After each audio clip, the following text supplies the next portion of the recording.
کیا کریم صاحب کو بھی نہیں پتا کہ ان کی والدہ آ رہی ہیں؟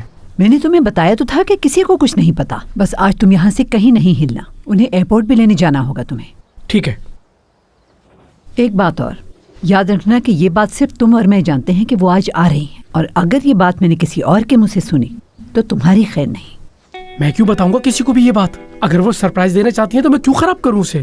ٹھیک ہے، چلو ٹھیک ہے، پھر میں تمہیں فلائٹ کا ٹائم بتا دوں گی. آپ فکر نہ کریں، میں کہیں پر بھی نہیں جاؤں گا. ٹھیک ہے. مریم آپا. ہاں. اگر آج رات کھانے میں کوفتے بنے تو میرے لیے بھیجنا مت بھولیے گا.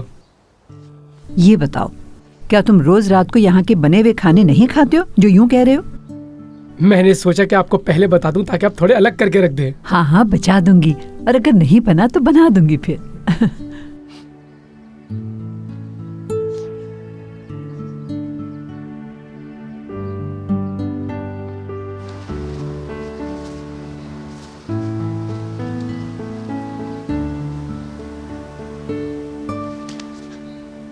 صبا بیٹا، کیا تم گھر تک آئی تھی؟ جی امی، آسم کو دیکھا تو واپس بھاگ گئے. کچھ دیکھا تو نہیں تم نے؟ کچھ نہیں دیکھا میں نے. کیوں، کیا ہوا امی؟ میں تو آزم کو دیکھ کے بس بھاگ آئی. کچھ چھپا رہی ہیں آپ مجھ سے؟ نہیں میری جان، میں تو بس ایسے ہی کہہ رہی تھی. اب تم تو آزم کی عادت سے واقف ہو، بدتمیزی کرتا ہے. مجھے لگا تم دیکھو گی تو برا لگے گا. کب جان چھوٹے گی اس سے؟ دفع کرو اسے. شکر ہے کہ ہماری مشکل آسان ہوئی.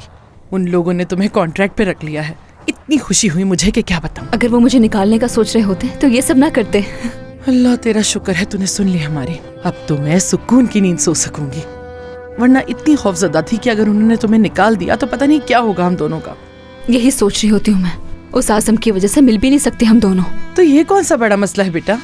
شکر کرو کہ تمہیں اچھی نوکری مل گئی. ہمیں اس آزم سے نجات حاصل کرنی ہوگی. انشاءاللہ وہ دن بھی ضرور آئے گا.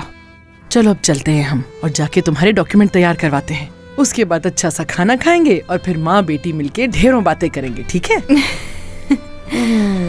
میری جان، میری بچی.